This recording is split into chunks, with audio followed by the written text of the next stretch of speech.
صاحبي انت وزنك ثابت او بيزيد كده حاجه بسيطه يعني، او حتى لو بتخس فانت بتخس اسبوع وبعدها بترجع تزيد تاني بالتدريج، فاوعى تبدا دايت خالص، اوعى تبدا الدايت النهارده بالذات. وده مش حاجه يعني انا بشدك فيها للفيديو ولا يعني عشان الدايت بتاعك بايظ. بص احنا عندنا 7 مفاتيح هي مسؤوله عن تشغيل اصلا الحرق عندك، هم مش شغالين بالذات رقم 4 و7. بص النهارده لاول مره انا هفهمك 7 ارقام، مش بس ارقام، هي 7 مؤشرات هنشرح كده السمنه بيها عشان تبقى فاهم بالظبط انهي مفتاح وانهي سويتش اللي انت المفروض تشغله الاول عشان تبدا تحرق كويس، بدل ما تقعد تحارب في الضلمه وتلطش كتير يعني زي ما انت لطشت الايام اللي فاتت. وهي مش ارقام تحاليل بقى فانت تقول لي انا عارف التحاليل وبتاع، هي مش ارقام تحاليل خالص، انا هفهمك ازاي تقراها كخريطه حرب كامله. ويلكم تو ذا 7 نمبرز وور، الحرب اللي الميزان عمره ما كسبها ولا هيكسبها لوحده. هنعمل حاجه جانبيه وخليها على جنب كده، عايزك تفكر دلوقتي وتختار بدماغك كده حاجه قبل ما نبدا خالص انت بتعاني من ايه؟ كسل وخمول وجوع وانتفاخ ونوم وحش وتوتر، اختار لي اي حاجه كده منهم بس عشوائيه وهنروح لها في اخر الفيديو. بص عشان نفهم الحته اللي جايه، اعتبر ان جسمك ده مصنع فيه 7 مفاتيح للتشغيل، لو في واحد منهم مش شغال فالمصنع ده شغال بكفاءه اقل ب 20%، لو في 3 مفاتيح مش شغالين فالمصنع ده شغال بكفاءه اقل من 50%. فمهما تعمل انت مش هتنجح والمصنع فيه مفاتيح كده انت لسه ما شغلتهاش اصلا. المفاتيح دي اسمها الميتابوليك سويتشز، لو هي مش شغاله فانت بتعمل ايه؟ المفاتيح دي بتعمل ايه؟ لو هي مش شغاله انت بتحرق اقل، بتجوع اكتر، النوم مش متظبط، التوتر عمال بيزيد. الجمله اللي انا عايزك تحفظها دلوقتي ان احنا مش هنهاجم السمنه خلاص اني مور، احنا هنهاجم المفاتيح دي، هنبدا نشغلها عشان المصنع يشتغل كويس. السويتش الاول من ال7 الثايرويد كونفرجن، تحويل هرمونات الغده الدرقيه. مش بنتكلم على ان التي اس اتش عالي فانت عندك خمول في الغده الدرقيه، ملهاش اي علاقه خالص، احنا بنتكلم على نقطه دقيقه جدا والناس مش بتاخد بالها منها. هل هرمونات الغده الدرقيه بتتحول للصوره النشطه في جسمك ولا لا؟ اي دايت قاسي للاسف بيضرب الحته دي. طيب السويتش ده بيبوظ امتى؟ مع اي دايت قاسي ونقص في مغذيات اساسيه ونقص في معادن زي السيلينيوم والزنك مع توتر والتهاب، السويتش ده بيبوظ. فالتحويل اللي احنا قلناه بتاع ان التي 4 يبقى تي 3 اللي هو هرمون بتاع الغده الدرقيه يحرق جوه جسمنا بايظ خالص، فانت تفضل تقلل اكل وجسمك مش هيحرق، بل بالعكس التحويل بيبوظ اكتر. طب الحلول؟ الحل رقم 1 ان ابعد عن اي دايت فيه تجويع، واحنا مش بقولك يعني ايه فروح كل كتير، لا بقولك اوعى تعمل دايت قاسي في البدايه لو انت شاكك ان التحويل ده فيه مشكله. دايت قاسي بقى هنا فما تاخدش الكلمه دي وتقول لي ايه طب انا بقى مش عايز احرم نفسي قوي عشان شاكك فهاكل بسكوته او لا، طبعا انا بتكلم على نقص مغذيات اساسيه. يعني لو انت بادئ دايت مفيهوش دهون صحيه ومفيهوش معادن زي السيلينيوم والزنك، مفيهوش اوميجا 3 كويس، مفيهوش نشويات بالمناسبه معقده بكميه محترمه، والسويتش ده بايظ، فالحته دي هتبوظ اكتر لان تحويلات الغده الدرقيه هي اول حاجه هتتاثر مع دايت شديد. الحل رقم 2 بعد ابعد عن دايت فيه تجويع، خد المكملات الاساسيه اللي احنا قلناها، لازم تاخد زنك وسيلينيوم ولازم تاخد اوميجا 3. الحل رقم 3 لازم تقلل التوتر، فقبل النوم 5 دقايق بس تمارين تنفس واعمل مديتيشن خفيف كده، واوعى تاخد كافيين قبل النوم ب6 ساعات، الحاجات دي هتفيدك قوي. وعشان بقى تبقى فاهم هو السويتش التاني هو مرتبط اصلا بده، فاستنى كده، السويتش التاني مرتبط بده ليه بقى؟ لان اي تعب او كسل او خمول هيبقى فيه مشكله في السويتش رقم 2 وهيأثر على السويتش رقم 1، هتفهمها دلوقتي. السويتش التاني ده خطير جدا لانه مساهم في حاجتين، اول حاجه هو نقص الفيراتين. الفيراتين والحديد انا مش قصدي عليهم ان هم حديد بس كده، لا انا بتكلم كمان على الاكسجين اللي هو دوره ينقل التغذيه مثلا للعضلات. انت لو هنا عندك نقص في الحته دي ومخزون الحديد متاثر، ايه اللي هيحصل لك؟ كسل وخمول وارهاق، مش هتعرف تاخد نفس كويس حتى اثناء التمرين. الكتله العضليه اللي هو اكبر نسيج بيحرق، هو محتاج الحديد، فلو عندك نقص في الحته دي فانت هيبقى عندك مشكله هنا.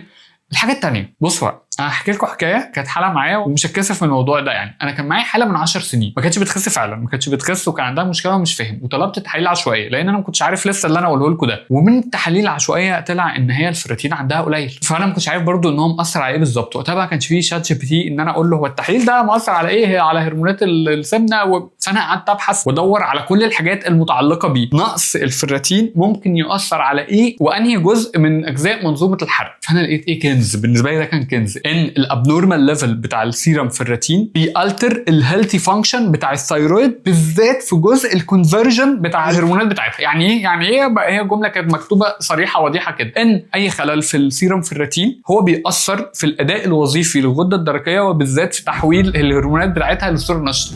انا هنا بقى قلت بس انا عرفت كل حاجه، ورحت اشتغلت مع الحاله دي، اديتها حديد وفيتامين سي. احنا هنقول دلوقتي الحلول ايه بالظبط. فرحت مديلها حديد وفيتامين سي، رحت عارف ايه المعدن المسؤول عن ان هو ينشط الكونفرجن ده، التحويل ده، وكان السيلينيوم. انا ما كنتش عارف الكلام ده في وقتها، فقلت لها احنا هناخد حديد وسيلينيوم وفيتامين سي. بعد شهر وشهر ونص لقيتها اوزانها بدات تتحسن وبدات تحرق اكتر. ساعتها بالنسبه لي ده كان كنز، اللي هو ايه يا جماعه، ده العلم بينتصر، الحاجات موجوده بس انا ما كنتش عارف. بس فانا جاي اقول لك يعني ايه كل خبراتي. طيب 3 حلول تشغل السويتش دوت بتاع المصنع، المفتاح ده بتاع المصنع يشتغل كده معاك يبقى كويس. اول حاجه انك هتاخد حديد مع فيتامين سي من الاكل ومن دواء. تاني حاجه انك مش هتلعب كارديو عنيف، لان الكارديو العنيف هيبقى محتاج اكسجين بسرعه وانت ما عندكش، فساعتها انت هتبقى مهبط وتعبان. تالت نقطه ان احنا ناخد السيلينيوم بتاع الاول برضه عشان يشتغل معاك في الحالتين دول. فده تاني سويتش. في حاجه بس نسيت اقولها، ان عشان تعالج نقص الحديد لازم تبقى عارف سببه اصلا. فانت محتاج تبقى عارف هل ده مثلا سببه سوء امتصاص، الجهاز الهضمي بتاعك مش بيمتص الحديد بصوره كويسه، ولا مثلا انت عندك بيريود فالنزيف عنيف، او في نزيف حصل وهو ده اللي مأثر عليه. فلازم تبقى عارف السبب عشان تعرف تعالج بالظبط الحته دي ازاي. السويتش الثالث من ال7 يا صاحبي انت عارفه وانا مش هتكلم عليه كتير، الانسولين والجلوكوز. لو انت لسه مش عارفه فهو من الاخر الانسولين وظيفته ان هو يدخل السكر بتاعك جوه الخلايا. لو الحته دي بايظه فالبنكرياس بتاعتك عماله بتطلع انسولين كتير قوي قوي قوي وهو مش بيقوم بدوره، فانت عندك كسل وخمول وجوع بسرعه جدا، ومحيط بطنك زايد، ومنظومه الحرق بتاعتك والتمثيل الغذائي كلها متاثره. بنعرفها ازاي؟ بقى تحليل سكر صايم وتحليل بتاع مقاومه الانسولين، وهم مش دقيقين قوي فبنعمل بناخد مقاسات المزوره، بس هو من الاخر الموضوع واضح قوي. لو انت بتاكل سكريات كتير وبطنك زايده وحد في العيله عندك عنده سكر، ولو انت عندك تكيس على الموبايل بتحس بخمول وانت حتى لسه واكل وعايز سكر وانت حتى لسه واكل، فغالبا هو ده مقاومه الانسولين بالظبط، وهو ده السويتش اللي هنا بايظ. صديقي احنا هنحل السويتش دوت بحاجات سهله قوي، حلول عمليه وسهله كلكم اعملوها. اول حاجه ان الوجبه الاولى والاخيره لازم تبقى بروتين وخضار ودهون صحيه فقط. تاني حاجه انك بتعمل مشي 10 دقائق بس بعد وجبه الغداء،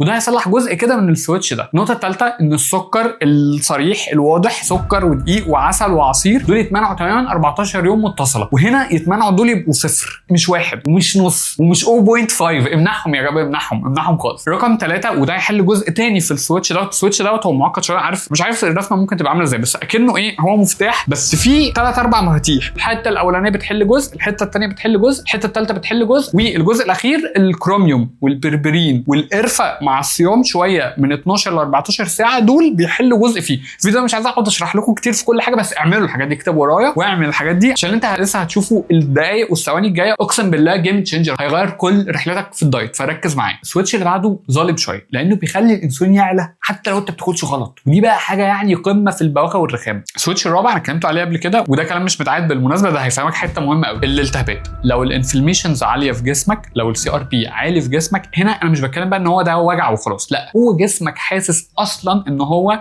بيتهدد من حاجه هو مش عارف، فبيعمل ايه؟ بيرخم، روح واخد الوضع الدفاعي، ولا حارق ولا منيل، وهحسسك بخمول وكسل وتوتر عشان تحل لي المصيبه اللي انت سايبني فيها. انت ملتهب وانت عايز بقى تروح الجيم وبتاع، لا مش هينفع، احنا تعبانين دلوقتي. الوضع الدفاعي عشان تفهمه بيعمل 3 حاجات: بيقلل طاقه، بيخزن ميه، ويزود مقاومه جسمك لحرق الدهون، لانه عاوز يحافظ عليها لانها مصدر الدفاع الاساسي اللي عنده. طب الحلول ما موجوده عادي، هقول لك برضو 3 4 حلول. الحل الاولاني هنمنع مسببات الالتهاب لمده 20 يوم متصل، زيوت مهدرجه ودقيق ابيض وسكر يقفوا خالص. الحل رقم 2 وجبه مضاده للالتهاب يوميا، لازم كل يوم بتحصل. جنزبيل، كركم، الجولدن ميلك اللي انا كنت اتكلمت عليه في فيديو قبل كده، الاوميجا 3، الحاجات اللي فيها الاوميجا 3 بتاعت السمك والحاجات بتاعت البحر ممتازه جدا جدا، فدي لازم كل يوم تدخل جسمك. الحل الثالث انا قلته كتير وده مهم جدا، وتصرف ولع في نفسك بس لازم تحله، ان النوم لازم يتظبط. اي سهر واي نوم اما اقل من 6 ساعات او متقطع مرتين بس، فالالتهابات دايما هتبقى عاليه. افتكر نفسك اي يوم انت مش فيه كويس، حتى تاني يوم ظهرك وجعك ورقبتك وجعك وحاسس ان انت مش قادر. قلتها كتير، كاموميل ولافندر، اعشاب قديس يوحنا، مغنيسيوم، تمارين تنفس، تقفل الموبايل، ما تشربش كافيين قبل النوم ب6 ساعات. اقسم بالله دول كلهم انت مش متخيل، بس لو واظبت عليهم لمده 10 ايام متصله معظم السويتشز دي هتتظبط ازاي. جاست ان كيس انت بدات تزهق، افتكر ان انت في الموضوع ده بقالك سنين، والمره دي انا جاي احله لك فعلا، فكمل معايا او خلي الفيديو ده عندك واعمله شير بس عندك كده. لو انت مش في المود النهارده انك تشوفه كله بتركيز وتكتب ورايا واحده واحده، خلي الفيديو ده عندك وارجع له تاني، لان انت لسه اللي جاي هتتفاجئ بيه جدا. السويتش الخامس هخلصه لك بسرعه لان انت عارفه واللي جاي مهم. فيتامين د. فيتامين د مش ناقص داخل بقى في العظم وخلاص، ده داخل في الحاله النفسيه والتمثيل الغذائي والكتله العضليه بتاعتك، فلو هو ناقص انت عندك كسل وخمول وارهاق ومش عارف تنام كويس، فالدنيا كلها هتبقى بايظه معاك.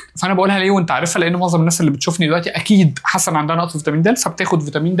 انا بس بقولها عشان حته ثانيه، لازم وانت بتاخد فيتامين د لازم يبقى عندك دهون صحيه كويسه بتاخدها معاه، زيت زيتون او زيت جوز هند واوميجا 3، دي دهون صحيه بتساعد ان جسمك يمتصه، ممكن تفضل تاخد فيتامين د والموضوع ده ما يحصلش. يعني لو انت عارفها يا عم زي الفل، ما تزعلش مني ولا انت صاحبي، انا عايز اقول لك كل حاجه، الناس بتدفع الفات في الموضوع دوت، انا جاي اقول لك كل حاجه. يلا يا صاحبي على السويتش السادس من السبعه اللي احنا قلناهم، وده واحد بقى بيفرق ما بين جسم بيحرق وجسم لا، بوضوح شديد. لو انت مكمل لحد هنا فانت من المختارين. السادس والسابع مهمين، وهم دول اللي بيقولوا ان فعلا منظومه الحرق بتاعتك كويسه ولا لا، وبيمثلوا من كفاءه تشغيل المصنع رقم ضخم شويه. السادس هو ال HDL والتريجليسيريد، الدهون الثلاثيه والكوليسترول. وهنا احنا هنكون في حته بنقيس بيها منظومه الحرق، ده ترمومتر الاستقلاب. وانا مش عارف يعني ايه ترمومتر الاستقلاب، اللي كتب معايا الفيديو قال لي اقول كده وهي مفهومه، بس بصراحه ما كنتش فاهمها. يعني فلو انتوا فاهمين الحته يعني ايه ترمومتر الاستقلاب يعني بقول لي. بص عشان تفهمها، HDL قليل وتريجليسيريد عالي، دهون ثلاثيه عاليه، جسمك هيعمل 4 حاجات. غالبا السكر هيكون عالي، والتخزين بتاع الدهون هيكون اعلى، والحركه بتاعت جسمك قليله وتعبانه، ومقاومه جسمك للدهون بتاعته